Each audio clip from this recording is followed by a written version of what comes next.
Hi అండి, నేను మీ Sweety. ఈరోజు కూడా ఎప్పట్లాగానే మంచి ఇంట్రెస్టింగ్ టాపిక్తోనే మేము ముందుకు వచ్చానండి.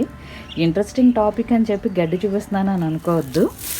జనరల్గా మనకి సీజన్కి సంవత్సరానికి 2 పంటలండి. ఆ 2 పంటలు ఇలా వచ్చినప్పుడే మనం వరి కుచ్చులు కట్టుకోవాలన్నా ఆ వరి కుచ్చులో రకరకాల మోడల్స్ ఏంటి ఎలా అవన్నీ కట్టడం అనేది మనకి ఈ పనుల నుండే స్టార్ట్ అవుతుంది. సో అయితే దీన్ని ఎలా శుభ్రం చేసుకోవాలి అనేది నేను ఈరోజు మీకు చూపిస్తానండి. దీంట్లో నుంచి ముందుగా కొంచెం పన తీసుకుంటున్నాను.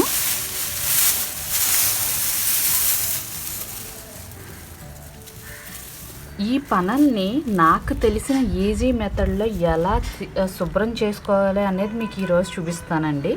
బట్ కొంతమంది చేతులతోనే తీసేస్తారు, ఇంకొంతమంది ఒక్కొక్కటి కత్తిపేట మీద రకరకాలుగా ఎలా అయినా తీసుకోవచ్చు. నాకు తెలుసున్న ఈజీ మెథడ్ ఏంటి అనేది నేను ఈరోజు మీకు చూపిస్తాను. ముందుగా మనం ఒక వరి కంకి తీసుకుందామండి.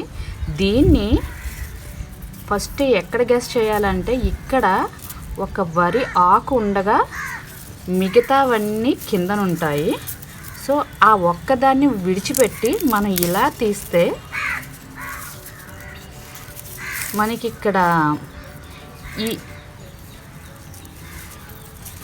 అలా తీసుకున్న ఈ వరి కనుపులో వచ్చే మొట్టమొదటి కనుపు దగ్గర మనం ఇలా తీసుకున్నట్లయితే కనుక చేత్తో మనం దీన్ని మళ్ళీ తీయాలి. ఇలా తీసుకుంటూ మెల్లగా క్లీన్ చేస్తే కనుక మనకి అసలు ఇదైతే వరి కుచ్చుకి తయారు చేసుకోవడానికి ఇలా వస్తుందండి. ఇది మనం చేత్తో తీసుకునే విధానం. అలాగే రెండో ప్రాసెస్గా మనం ఏంటి అంటే కనుక దీన్ని ఇలా తీసుకున్నప్పుడు ఈ కనుపు ఏదైతే వస్తుందో ఆ కనుపు దగ్గర ఒక రకంగా ఇలా కోసి ఈ విధంగా లాగితే కూడా మనకి ఇలా ఈజీగా వచ్చేస్తుంది.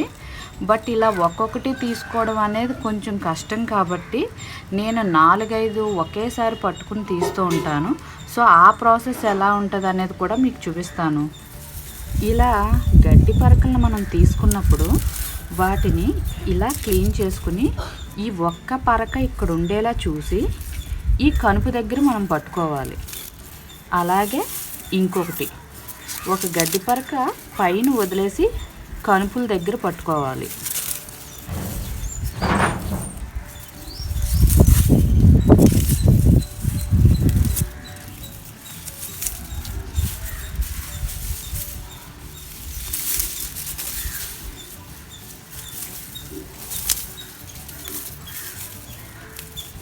ఇలా 4-5 ఒకేసారి పట్టుకున్నా పర్వాలేదు. మీ స్టామినాకి తగ్గట్టుగా మీరు ఎలా అయినా పట్టుకోవచ్చు.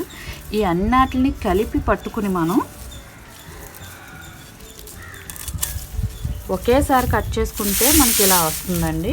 ఇలా వచ్చిన వాటిని మనం తీసుకునే విధానం కూడా ఇలా ఉన్న వాటితో ఇలా పట్టుకోకూడదు. ఇలా పట్టుకుంటే ఇదే తెగిపోతుంది. కాబట్టి ఈ కుచ్చుని ఇలా కొంచెం వంచి ఇలా తీసుకుంటే మనకి ఎక్కడ ఒక్క ధాన్యం కూడా రాలకుండా మనకు అందంగా వస్తుందండి.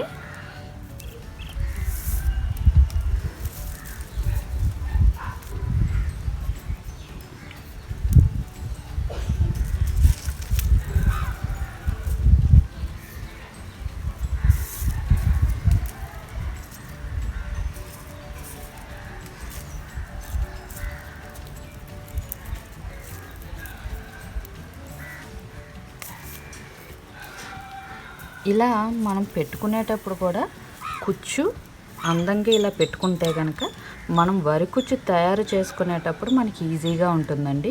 సో నేనైతే ముందు వీడియోలోనే ఒక వరి కుచ్చు తయారు చేయడం చూపించాను. అంతేకాదండి, తర్వాత ఇంకా ఎన్ని రకాలుగా వరి కుచ్చులు తయారు చేసుకోవచ్చు అనేది కూడా మీకు ఇంకొక వీడియోలో చూపిస్తానండి. ఇప్పటికి మట్టుకైతే ధాన్యాన్ని ఎలా శుభ్రం చేసి మనం వరి కుచ్చు తయారు చేసుకోవడానికి ముందు ప్రాసెస్ అన్నమాట అండి ఇది.